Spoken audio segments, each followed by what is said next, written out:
जिनेश्वरं प्रतिदिनं प्रणमामि जिनेश्वरम्।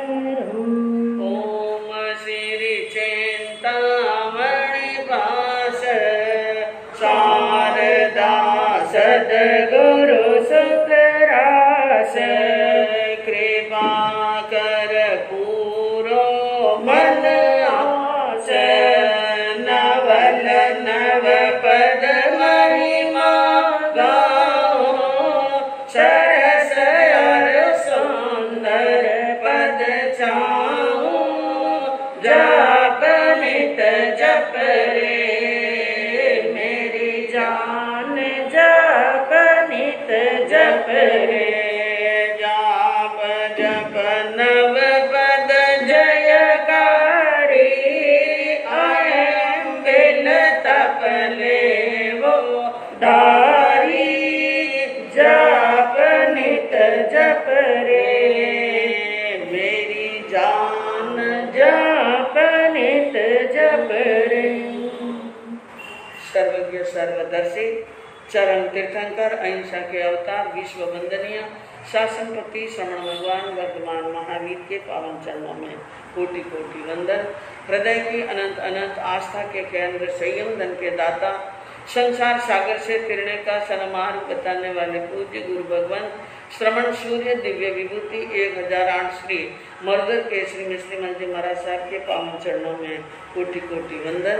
अहिंसा दिवाकर लोकमान्य संत शेरे राजस्थान वरिष्ठ प्रवर्तक पूज्य गुरुदेव श्री रूपचंद जी महाराज साहब के पावन चरणों में कोटि कोटि वंदन।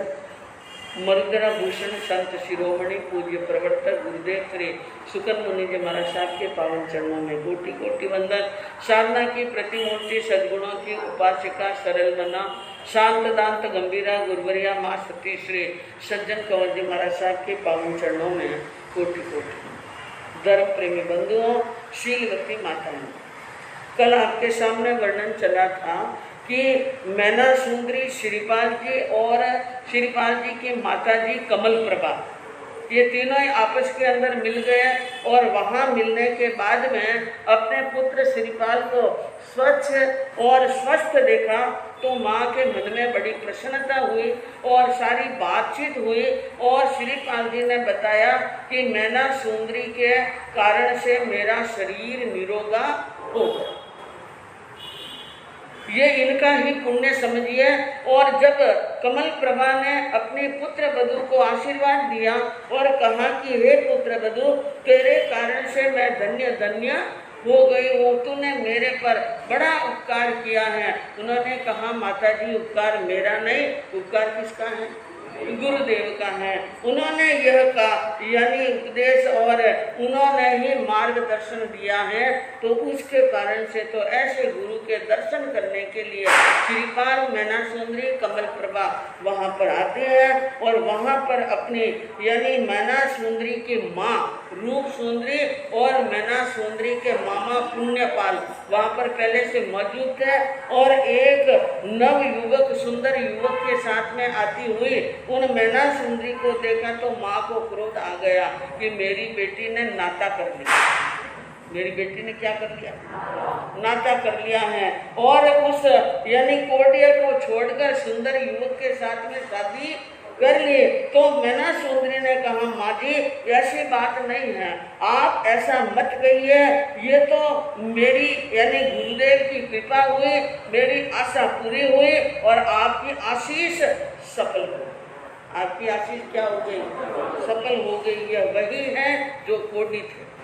ये तो गुरुदेव की दर्शन और उनकी वाणी और उनके मार्गदर्शन से यह सब हुआ। सारी बात सुनी, रूप सुंदरी के हर्ष का कोई पार नहीं रहा। पुण्यपाल ने हाथ जोड़कर विनती की, भाई साहब घरे पधारो। भाई साहब क्या पधारो? हाँ, मेरे घर पर पधारो, वहाँ पर विराजो, सेवा को अवसर दो। माने हमें सेवा का क्या दो? अवसर दो और निभायो धर्म धन्य थाने। आपने अपना धर्म निका अपने पतिव्रत धर्म को निभाया, अपने जैन धर्म को निभाया और प्रभु की वाणी पर श्रद्धा की, विश्वास किया और अच्छी तरह से धर्म का पालन किया। आपके अवतार को धन्य है, आपको मैं अपने घर ले जाकर सेवा करना चाहता हूँ। ऐसा कहकर सबके सब रथ में बैठ करके जा रहे थे, पुण्यपाल के घर पर जा रहे थे। लेकिन रास्ते के अंदर चलते चलते बंधुओं, एक हाथी के होदे पर बैठे हुए महाराज पृथ्वीपाल, उज्जैनी के राजा, मैनासुंदरी के पिता, वो आते हुए दिखे और उन्होंने क्या देखा, रथ के अंदर रूप सुंदरी बैठी है जिनको वो पहचानते हैं क्योंकि उनकी पत्नी है, रानी है। दूसरी मैनासुंदरी है, उनको भी जानते हैं, वो उनकी क्या है, बेटी है। लेकिन उनके पास में दो जने और बैठे हैं, उनको वो नहीं जान रहे हैं, श्रीपाल को और कमल प्रभा को नहीं जानते हैं। इसलिए अब वो अपने मन के अंदर सोचने लगे कि हो न हो, मेरी बेटी ने दूसरी शादी कर। इटक मग में मिल गयो न मैना के रोतात, मैना ने अवलोकन कड़ कड़ पीछा दाम। अब मार्ग के अंदर पृथ्वीपाल राजा ने मैनासुंदरी को देखा, क्रोध, और क्रोध के अंदर यानी इतना क्रोध आया कि कड़कड़ पीसा दांत मैनासुंदरी के ऊपर किड़किड़ी बांटने लगे, दांत पीसने लगे, क्रोध के अंदर एकदम लाल हो गए और लाल होकर के अपनी बेटी को संबोधन करके कह रहे हैं कि हे मैनासुंदरी, तूने अपने धर्म को निभाया नहीं है और तूने गलत रास्ता अपनाया है। तू बड़ी बड़ी डींगे हाँक रही थी कि कर्म ही मनुष्य को सुखी और दुखी करते हैं और तुम वो सिद्धांत को भूल गई।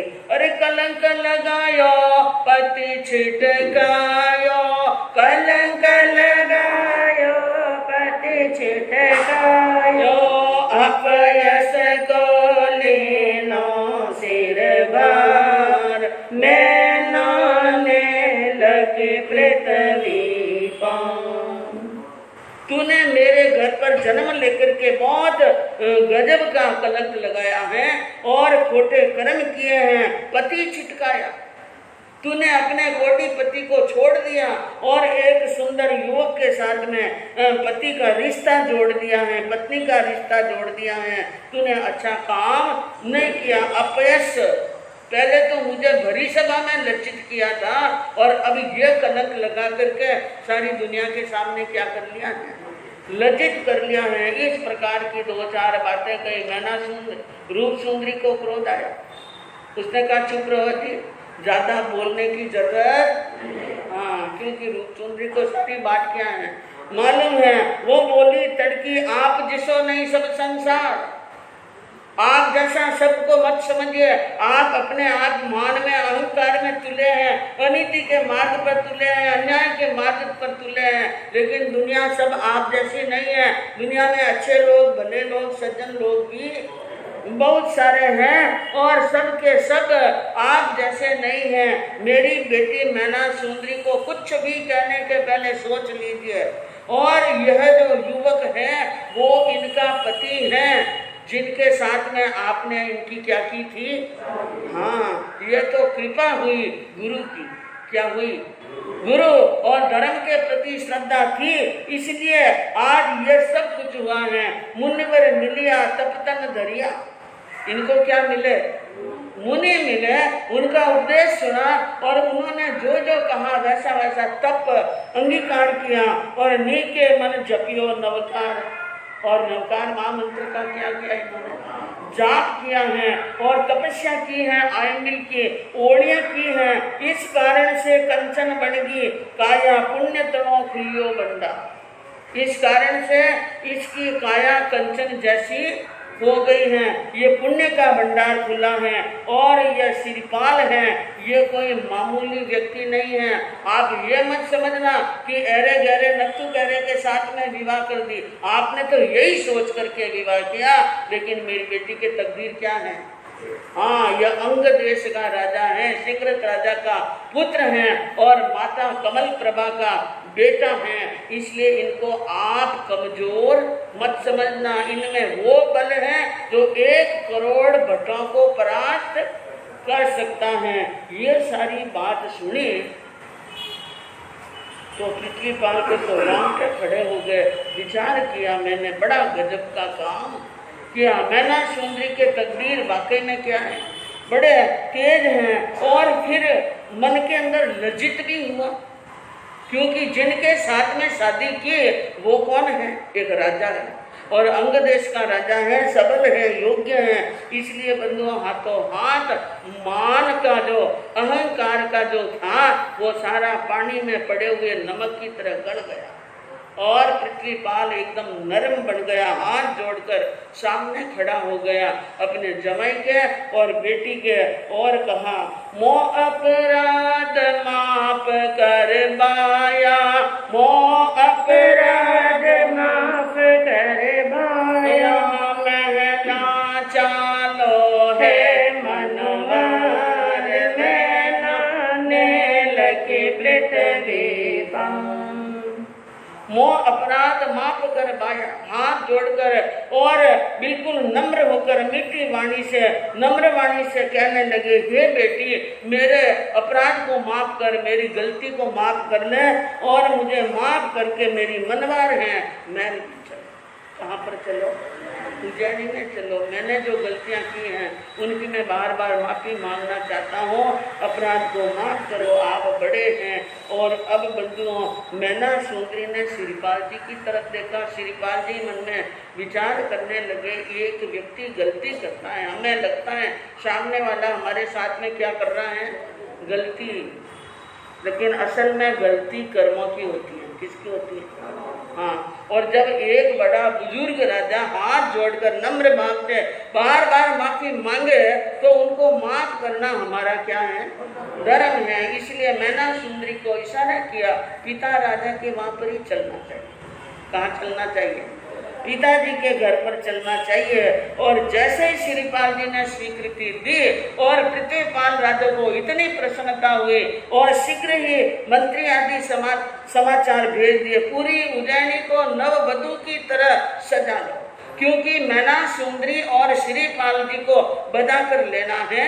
और दुनिया गांव में नगर में खबर फैल गई, जिस कोडिया के साथ में मैना सुंदरी की शादी हुई वो कोडिया अब कोडिया नहीं रहा है, वो एक राजा है। कोई कह रहा है वो बहुत बड़ा राजा है, कोई कहता है वो बहुत शक्तिशाली है, कोई कहता है कामदेव को भी लज्जित करने वाला है, इतना सुंदर है, पुरंदर के समान है। तो अब आप देखो श्रीपाल जी को वापिस बनड़ा बना, वापिस क्या बनाया, बनड़ा।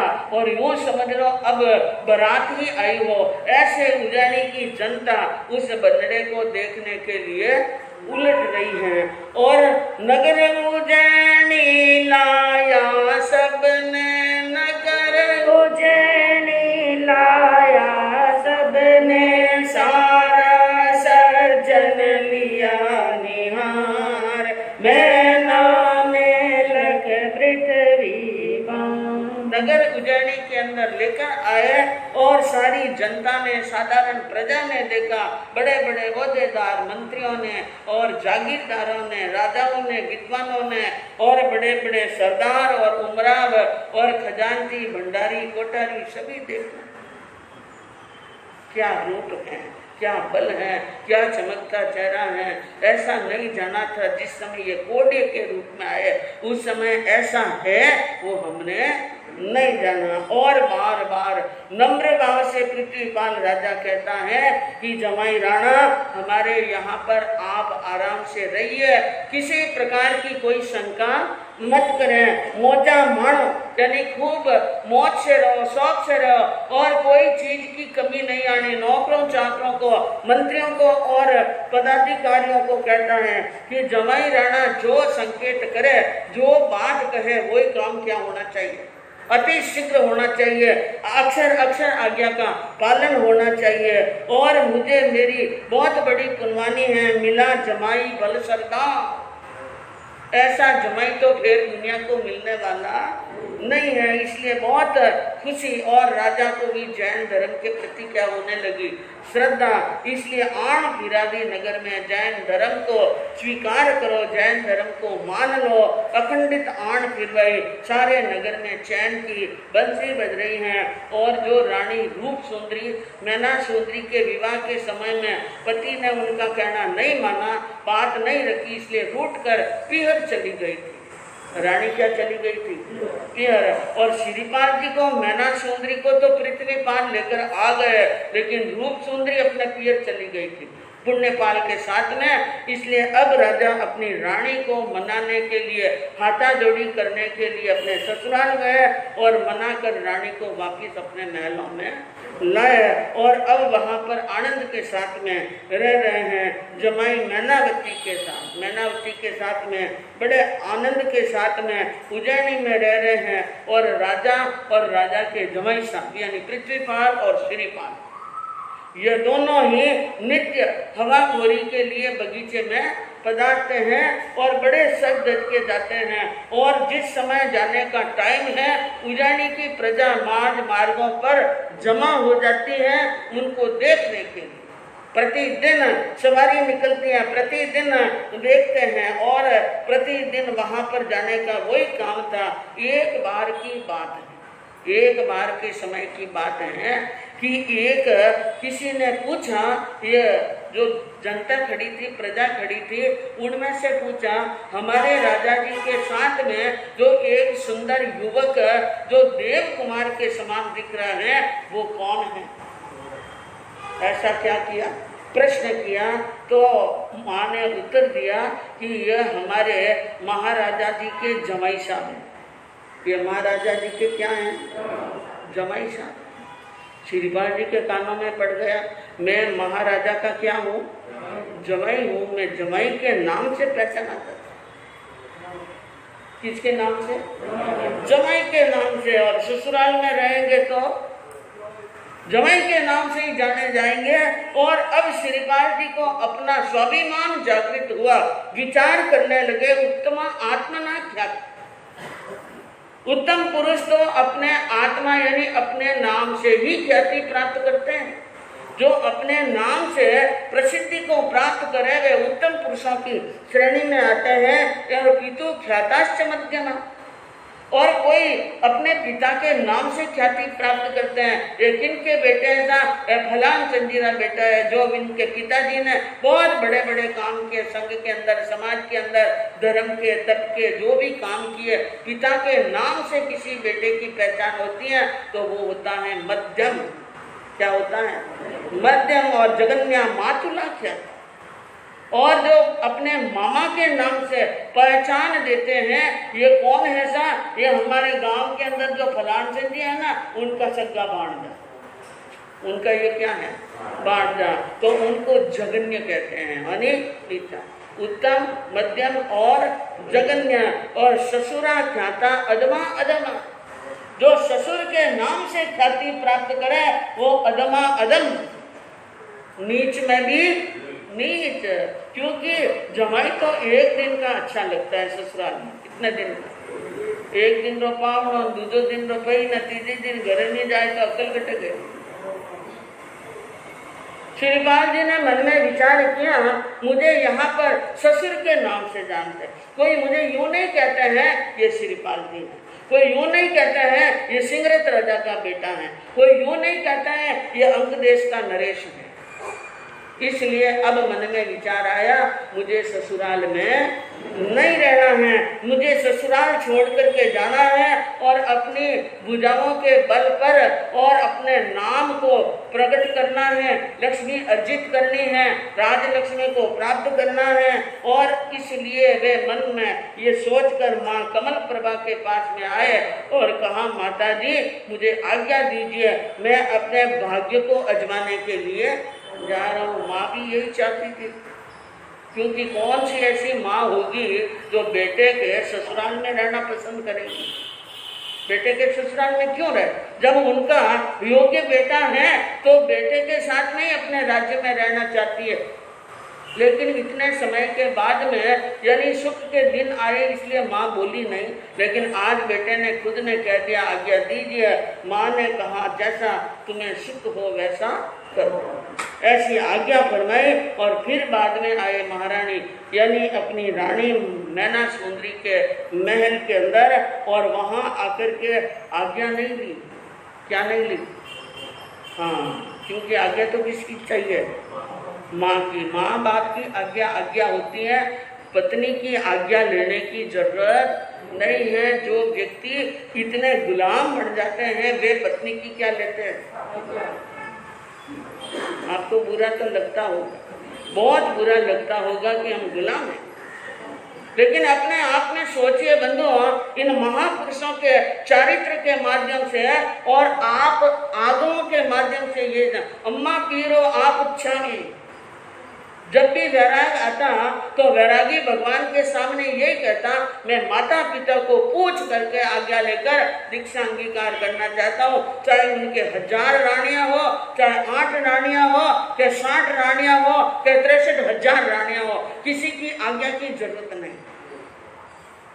लेकिन अब तो रीति क्या हो गई है, पूरी रीत उलट गई है। अब श्रीपाल जी ने मैना सुंदरी के महल में आकर के क्या कहा, अरे लाडी सा आनंद में रही जो, लाडी सा आनंद में रही जो, मर्यादा से बाद हुक्म में चूक डरी वही जो, सदा सुहागन तुम बागन है वल्लभकारी, मेरे को है वल्लभकारी। अरे धारा योग सु रोग मिट्या मुझ कीनो उपकारी। श्रीपाल जी ने कहा महारानी आनंद में रहिए, खुश से रहिए, प्रसन्न रहिए, किसी प्रकार की चिंता ना करो, मर्यादा में रहिए। हमारे कुल की जो आपके पियर की ससुराल की जो मर्यादा है उन मर्यादा में रहना है, और मेरी माँ जो हुक्म दे उन हुक्म का भी क्या करना है, पालन करना है। सदा सुहागिन तू तो बड़ी सौभाग्यवती है और बड़ भागन, तेरे भाग्य की तो मैं कल्पना ही नहीं कर सकता हूँ कि कितने भाग्यशाली हैं और हैं वल्लभकारी, मुझे सबसे ज्यादा प्रिय है तो, और तुम्हारे कारण से मेरे शरीर का असाध्य रोग दूर हुआ। इस उपकार को जीवन के अंतिम सांस तक भी भूलने वाला नहीं हूँ। तूने मेरे पर बहुत बड़ा उपकार किया है। मैं अपने भुजाओं के बल से लक्ष्मी प्राप्त करने के लिए, विद्या और बल प्राप्त करने के लिए जा रहा हूँ, और राज्य पिता का जो काका जी ने ले लिया है उस राज्य को भी वापस प्राप्त करना है। उस राज्य को प्राप्त करने के पहले मुझे फौज बनानी है, शक्तिशाली बनना है, विद्याओं का क्या होना है जानकार। तो मैना सुंदरी ने कहा आप अकेले जाएंगे, मैं भी आपके साथ में चलूंगी। श्रीपाल जी ने कहा साथ में चलने का अवसर, हाँ यह अवसर साथ में नहीं ले जाने का है, और अवसर हो मैं तुम मेरी एक बात सुन लो, क्योंकि मेरी माँ है यहाँ पर कौन है, मेरी माँ, और मैं भी चला जाऊं तुम भी चली जाओ तो मेरी माँ किसके भरोसे रहेगी। इसलिए मैं यहाँ पर समय पर आऊंगा, और मैं अवधि बता रहा हूँ 12 वर्ष 8 दिन। कितने समय के बाद में आऊंगा? 12 वर्ष 8 दिन के बाद में आ जाऊंगा। इस प्रकार की बात कही तो मैना सुंदरी ने कहा आपकी आज्ञा शिरोधार्य है। आपने अवधि बताई 12 वर्ष और 8 दिन, 8 दिन तक 12 वर्ष 8 दिन तक आपका इंतजार करूंगी, और 8वें दिन का सूर्य अस्त हो गया तो सुबह 9वें दिन का सूर्य उदय होते ही ले सो दीक्षा। फिर मैं क्या ले लूंगी? दीक्षा। झूठ नहीं मासो, एक मासा भी इसमें झूठ मत समझना, ये मेरा एक क्षत्रिय का एक वचन है। तो श्रीपाल जी ने कहा कि ऐसा कभी होने वाला, ऐसा नहीं होगा आई प्यारी, अटल नियम मेरा जान ले, अटल नियम मेरा, और कितना भी सुख दुख झेलूंगा,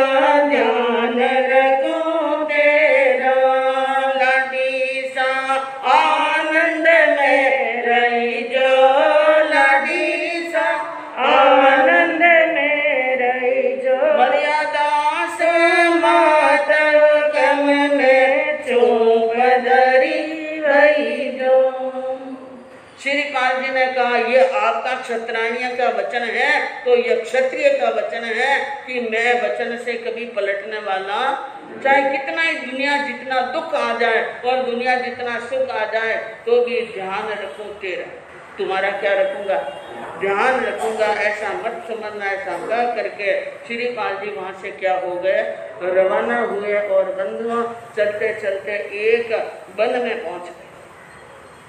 और वहां पर उन्होंने वन के अंदर क्या देखा, एक बहुत बड़ा पहाड़ है और पहाड़ के अंदर एक गुफा है और वहां पर एक विद्याधर विद्या साध रहा है। क्या साध रहा है, विद्या साध रहा है। और बंधुआ आप कहीं पर भी जाओ, जब आपको मन अच्छा शुकन दे दे और सगुन बढ़िया हो जाए तो काम फतेह ही फतेह। इसलिए सबसे पहले तो माँ के चरण स्पर्श कर लिए तो सबसे बड़े शुकन, सबसे बड़े क्या हो जाते हैं, सगुन हो जाते हैं। और फिर उसके बाद में यानी जो व्यक्ति न्याय और नीति के मार्ग पर चलता है उनको सभी कार्य में क्या मिल जाती है, सफल रजायूं सबसे लेकर के चलो एक पर्वत गवर के, सजा दे विद्या विद्याधर के, विद्याधि के चर सुखकारी, तिरण जल रोग पेर मारी, जाप नित जप रे मेरी जान, जाप नित जप रे। माता पिता से माँ से आज्ञा लेकर के चले पर्वत के पास में। एक विद्याधर विद्या साध रहा था काफी समय से, लेकिन उनकी विद्या सद नहीं रही थी, विद्या किसी कारण से यानी विलंब हो रहा था। इसलिए श्रीपाल जी उस विद्याधर के सहायक रूप में वहां पर खड़े रहकर उनकी विद्या सदवा दी। इसलिए विद्याधर बहुत प्रसन्न हुआ और खुश होकर के कहा कि हे माता, आपके यहाँ पर पधारने से मेरी विद्या क्या हो गई, सिद्ध। मैं तो कई महीनों से यहाँ पर तप रहा हूँ। इसलिए खुश होकर के उन्होंने विद्याधर ने 2 विद्या सिखाई श्रीपाल जी को। तीरण जल रूप फेरवा, एक तो जल में तैरने की, चाहे महासागर में भी डाल दे समुद्र में तो भी तिरकर किनारा प्राप्त कर सकते हैं, ऐसी। और एक रूप परिवर्तन करने की, नया नया रूप धारण करने की, ऐसी 2 विद्या थी। और फिर उसके बाद में विद्याधर राजा वहाँ से रवाना हो गए। श्रीपाल जी और आगे चले तो और आगे जाकर उन्होंने जंगल में क्या देखा, एक स्थान के ऊपर एक योगी बैठा और योगी स्वर्ण पौरसा सिद्ध कर रहा है। क्या कर रहा है, स्वर्ण पौरसा। किसे कहते हैं स्वर्ण पौरसा, एक जो व्यक्ति जिनका सांस निकल जाता है और शरीर लाश बन जाता है। क्या बन जाता है, लाश। उस लाश को शमशान भूमि के अंदर कोई बैठकर लाश के सामने स्वर्ण पौरसे के मंत्र पढ़े तो वो यानी जो शरीर है ना, मनुष्य का शरीर, वो सोने का बन जाता है। क्या बन जाता है, सोने का। उनको कहते हैं स्वर्ण पौरसा। और उनकी खासियत क्या होती है, जब जब भी जितना चाहे उतना सोना काट कर उस पुतले से ले ले, हाथ काट करके, पाँव काट करके और जंगा काट करके, कंधा काट करके ले ले तो वापिस वैसा का वैसा बढ़ जाता है। जितना भाग कटता है उतना वापिस ऑटोमेटिक जुड़ जाता है। अगर गर्दन काट दी पहले तो फिर गायब, फिर कुछ भी होने वाला नहीं है। तो वो स्वर्ण पौरसा की सिद्धि कर रहा था एक साधु योगी, लेकिन वो भी सिद्ध नहीं हो रहा था। वहाँ पर श्रीपाल जी खड़े रहे और उनको वो स्वर्ण पौरसे की विद्या सिद्ध करा दी। मंत्र सिद्ध हो गया और स्वर्ण पौरसा सिद्ध हो गया। खुश होकर के योगी ने कहा, तुम्हारे यहाँ पर आने से मेरे मंत्र क्या हो गए हैं, सफल, और विद्या सिद्ध हो गई है, इसलिए ये स्वर्ण पौरसा मैं तुम्हें देता हूँ। श्रीपाल जी ने कहा, मैं क्या करूँ, इतने सोने से मैं क्या करूं। उन्हें सारी विधि बताई, जब जब चाहिए तब तब इतना इतना अंग काट कर तुम खूब सोना प्राप्त कर सकते हो। उन्होंने कहा, महाराज मुझे इतने सोने की जरूरत नहीं है और आपको कुछ देना हो तो थोड़ा सा दे दो, मुझे स्वर्ण पौरसा नहीं चाहिए। और वो थोड़ा सा धन लेकर के वहाँ से रवाना हुए और चलते चलते आ गए बड़ूच। कहाँ गए? आदमी है ना? कहाँ पर है भड़ूच? गुजरात के अंदर भड़ूच है। उन भड़ूच के अंदर आए, गुजरात के भड़ूच में श्रीपाल जी ने देखा अब मुझे थोड़े से अस्त्र शस्त्र खरीदने हैं, थोड़े से वस्त्र खरीदने, तो उनके पहनने लायक वस्त्र खरीदे, उनके पहनने लायक और वस्त्र खरीद कर, आभूषण खरीद कर, फिर उसके बाद में शस्त्र खरीद लिए और खरीद करके श्रीपाल जी ने भड़ूच नगर का अवलोकन किया, पूरे नगर को देखा और देखकर, क्योंकि नए स्थान पर जाते हैं तो देखने की क्या होती है, इच्छा होती है, उन सारे नगर को देखकर अब भड़ूच नगर के एक बगीचे के अंदर जाकर श्रीपाल जी अपनी थकान मिटाने के लिए सो गए। वहां पर वो सो गए बंधुओं। और वहां पर भड़ूच एक बंदरगाह के पास में है। भड़ूच है या बॉम्बे है या समुद्र के किनारे पर है। कहाँ पर है? हाँ, तो वहाँ बंदरगाह होता है ना। बंदरगाह मतलब वहाँ पर जहाजों के द्वारा व्यापार करने वाले व्यापारी लोग वहाँ पर आते जाते रहते हैं। तो वहाँ पर एक बहुत बड़ा व्यापारी वहाँ पर पहुँचा, जिसके साथ में 500 जहाज हैं। कितनी? हाँ, और कोटि ध्वज, जिनके 1 करोड़ से भी ज्यादा, करोड़ों का धन हो, उनके घर पर 1 करोड़ से ज्यादा धन हो तो 1 ध्वज लहराया जाता है, 2 करोड़ से ज्यादा हो तो 2 ध्वज। इस प्रकार कोटि ध्वज, जिनको कहते हैं कोटि ध्वज सेठ, जिनके घर में करोड़ों का क्या हो, माल। तो ऐसा कोटि ध्वज नाम का सेठ, धवल सेठ 500 जहाज लेकर विदेश जा रहा था। तो भड़ूच के बंदरगाह पर खड़ा था वहां पर, और एकदम जाते समय उनके यानी सभी के सभी जहाजें सिंधु के तट पर अटक कर रह गए। अब आगे चलने के लिए माल तो भरा हुआ है, लेकिन आगे चलने के लिए नाम ही नहीं ले रही हैं, आगे नहीं चल रही हैं। तो सेठ जी बहुत दुखी हो गए, क्या ये सारी की सारी जहाजें क्यों रुक गई? अब किसी को बुलाया, पूछा क्या बात हुई। एक ब्राह्मण आया, उसने कहा कि देखो यहाँ पर एक देवी का मंदिर है, यहाँ पर देवी का क्या है, मंदिर है, और इस मंदिर के अंदर देवी को बलि चढ़ा दो तो यह जहाजें यहाँ से क्या हो सकती हैं, रवाना। और बलि भी किसकी चढ़ानी? मनुष्य की। किसकी चढ़ानी? मनुष्य। और मनुष्य भी कैसा होना चाहिए? 32 लक्षण वाला। कैसा? 32 लक्षणा मनुष्य हो, उसकी बलि। क्योंकि बंधुओं हमारे शास्त्रों में लक्षणों का बहुत बड़ा महत्व है। जैसे भगवान तीर्थंकरों के 1008 शुभ लक्षण। कितने? हाँ, और वासुदेव श्री कृष्ण हुए वासुदेवों के कितने लक्षण होते हैं मालूम है? 108। वासुदेवों के कितने होते हैं? 108। सामान्य लोगों में भी जो उत्तम पुरुष होते हैं उनके 32 लक्षण शुभ होते हैं। और 32 लक्षणधारी थे महाराजा विक्रमादित्य, जिनके नाम का क्या चल रहा है? संवत। विक्रम संवत 2000 कौन सा चल रहा है? 82। वो भी 32 लक्षण वाले थे। तो 32 लक्षण वाले पुरुष की बलि चढ़ाई। अब बंधुओं 32 लक्षण वाले पुरुष की बलि कोई मामूली चीज नहीं है। इसलिए भड़ूच नगर के महाराजा के दरबार के अंदर धवल सेठ पहुंचता है और वहां जाकर के अर्ज करता है कि मुझे मेरे जहाज चलाने हैं, देवी कुपित हो गई है और वहां पर मनुष्य की बलि चाहिए। किसकी चाहिए?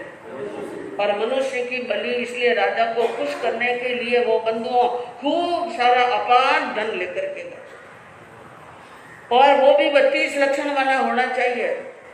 अब इतनी धनराशि देकर भड़ूच नगर के राजा ने उनको आज्ञा तो दे दी कि तुम अपना मनोरथ पूर्ण कर सकते हो, लेकिन एक शर्त है, हमारे भड़ूच नगर का कोई परिचित सगा संबंधी या यहाँ उनको जानने वाला कोई नहीं हो, उस व्यक्ति की बलि चढ़ाना।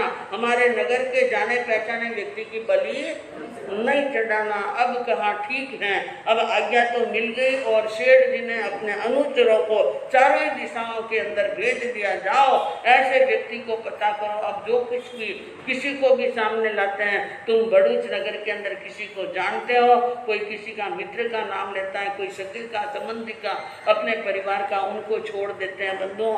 ऐसे करते करते भट्ट हैरान हो गए, सुबह से शाम होने लगी, लेकिन अभी तक ऐसा व्यक्ति मिला ही नहीं। और फिर उसके बाद में चलते चलते चले गए बगीचे के अंदर, और जहाँ पर वृक्ष की छाया में कौन सो रहा था? हाँ, देखा ये व्यक्ति 32 लक्षण वाला, ये व्यक्ति क्या है? 32 लक्षण वाला है। कहा कुंवर जी को, उठो जागो, यहाँ पर सोए सोए क्या कर रहे हो? अरे तुमको ढूंढते ढूंढते पूरा दिन व्यतीत हो गया, तुम मिले ही नहीं, हम तुम्हें ही ढूंढ रहे हैं। तो श्रीपाल जी ने कहा, मुझे ढूंढ रहे हो? किस कारण से भाई? और किस कारण से? वो कारण तुम बता देंगे आपको। आपको वहां पर सेठ जी ने बुलाया। किसने बुलाया? सेठ जी ने बुलाया है। कहा, कौन से सेठ जी? कौन, कैसे सेठ जी? मैं तो किसी को जानता नहीं हूँ। श्रीपाल जी रवाना हुए और वहाँ पर आए सेठ जी के पास में, और सेठ जी को वहाँ पर देखा, बड़े सोने के सिंहासन पर बैठे थे। सेठ पे आके क्या मर्जी, सेठ जी बोलिया बनगर जी, जाज नहीं चाले दिलवर जी, भले चाहे सूरी बती सागी, चढ़ा सब मिलकर थाकी, जाप नित जप रे मेरी जान, जाप नित जप रे।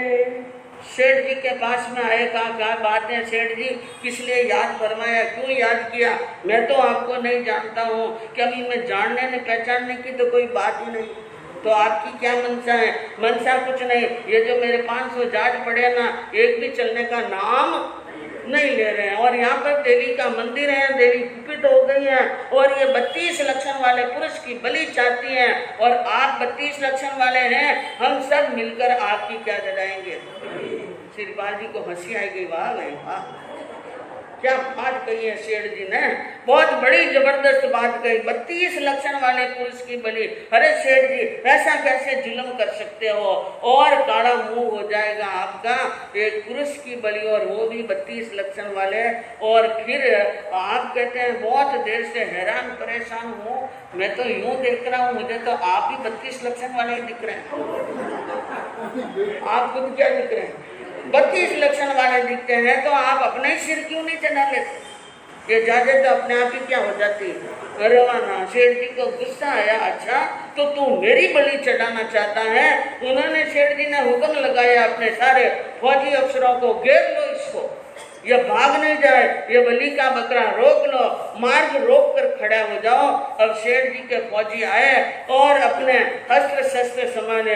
कुंवर जी ने भी अपने शस्त्र संभाले, क्योंकि उन्होंने भी भड़ूच से क्या ले लिए थे, शस्त्र, और एक धनुष में टंकार की और एक बाण चलाया। शेर जी के दो जितने भी फौजी थे सबके सब धरती पर सो गए। सबके क्या हो गए? हाँ, धरती पर सो गए। फौजी नर गए सभी भाग, सबके सब भाग गए, तो कितने धरती पर सो गए। और धवल को पकड़ बांधा सा, धवल सेठ को पकड़ लिया और घसीटते हुए देवी के मंदिर में लाए।